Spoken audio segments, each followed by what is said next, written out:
Olá, sejam bem-vindos. Meu nome é Manuela Martins e hoje vamos conversar sobre educação clássica.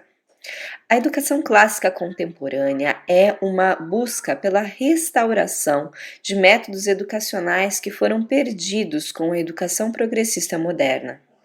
Existem inúmeras escolas e famílias educadoras, principalmente nos Estados Unidos, que adotam essa metodologia educacional e, portanto, já é possível nos perguntarmos como a educação clássica é diferente das outras abordagens educacionais, como os alunos se saem em testes padronizados, quais são os efeitos, os objetivos e os diferenciais. Tendo tudo isso em vista, nós vamos começar muito antes, fazendo uma análise de o que significa educação clássica. A palavra clássico, em primeiro lugar, se refere ao que é latino, ao que é greco-romano, à cultura helênica ou helenística. Quando falamos de clássico, estamos falando de Grécia e Roma, de suas línguas, sua arquitetura, seu método educativo. Essa palavra também pode significar o que é tradicional, o que é excelente, o que é consagrado pelo tempo, pelo nível de qualidade. A educação clássica surgiu, então, neste período antigo da história antiga, na Grécia e na Roma, se desenvolveu ao longo da história, principalmente na Idade Média. É um modelo educacional que se sustenta na tradição, no que é duradouro, no que foi consagrado como excelente na história humana e está sendo restaurada no século XXI. É uma forma autoritativa tradicional e duradoura de educação, iniciada pelos gregos e romanos e desenvolvida ao longo da história, e agora está sendo renovada e recuperada. Ela é uma tradição na qual se faz perguntas e se aprofunda na busca pelas respostas, consultando fontes vigentes de autoridade no assunto, refletindo sobre as respostas que já foram alcançadas, nos recolocando as perguntas e aprofundando novamente. Para entender a educação clássica, é preciso compreender que existem entre os grandes homens da história uma conversação incessante. Por meio dos great books, os grandes livros, que são conhecidos como clássicos, os grandes homens da nossa história, que trazem e representam a excelência intelectual, participam de um grande diálogo, do qual nós podemos participar. Quando nos apropriamos desses livros, lemos, estudamos, assimilamos os seus sentidos, podemos ouvir esta conversa sobre as grandes ideias e o modo como elas influenciaram a humanidade.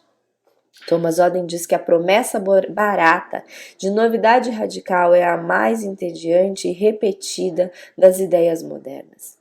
Vivemos num mundo marcado pela confusão, pelo novismo, pelas revoluções dos valores, das ideias, dos costumes. Mas educar uma criança é um processo no qual vamos lhes transmitindo uma tradição que não é revolucionária, como, por exemplo, a linguagem. Nós não inventamos a linguagem, nós recebemos a linguagem como legado cultural e, no processo educacional, vamos transmitindo esse conhecimento que nós recebemos. E isso acontece com outros processos culturais que vamos transmitindo na educação. Então, educar em meio a tanta confusão é inquietante, é difícil escolher um caminho educacional para percorrermos. A educação é esse processo de transmissão de saberes e conhecimentos que a humanidade coletou ao longo da história para a próxima geração. Esse processo envolve descobertas, mas também envolve pura e simplesmente instrução e transmissão de saberes. A educação clássica tem o seu modo particular de refletir sobre esse processo, considerando que a educação etimologicamente exducere, conduzir, guiar, liderar para fora. Segundo o dicionário, educação é a aplicação dos métodos próprios para assegurar a formação e o desenvolvimento físico, intelectual e moral de um ser humano, pedagogia, didática e ensino.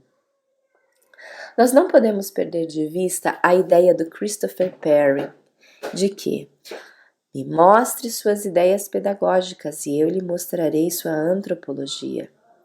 A ideia de o que é o ser humano, qual é o sentido da vida, está subjacente às ideias pedagógicas de qualquer grupo, em qualquer época. Pois na hora de ensinar, de selecionar o que é importante, o que é pertinente transmitir e ensinar à próxima geração, nós temos diante de nós uma cosmovisão. Educação é simplesmente a alma da sociedade que passa de geração em geração, dizia Chesterton. Nesse sentido, a educação progressista moderna, ela é caracterizada pela preparação técnica e pela ênfase na formação profissional, enquanto a educação clássica enfoca no cultivo da alma, na educação para a eternidade. O conhecimento surge do deslumbramento diante da realidade, do deleite e da alegria do aprendizado. Para Chesterton, toda revolução é uma restauração. E a revolvere. Educação clássica nasce na Grécia, é cultivada e desenvolvida na Igreja ao longo da história até o século XIX e está sendo resgatada no século XXI. É uma tradição milenar que nunca desapareceu completamente, mas se tornou difusa e fragmentada. Obrigada pela sua atenção. Continue nos acompanhando nessa introdução à educação clássica. Até a próxima semana.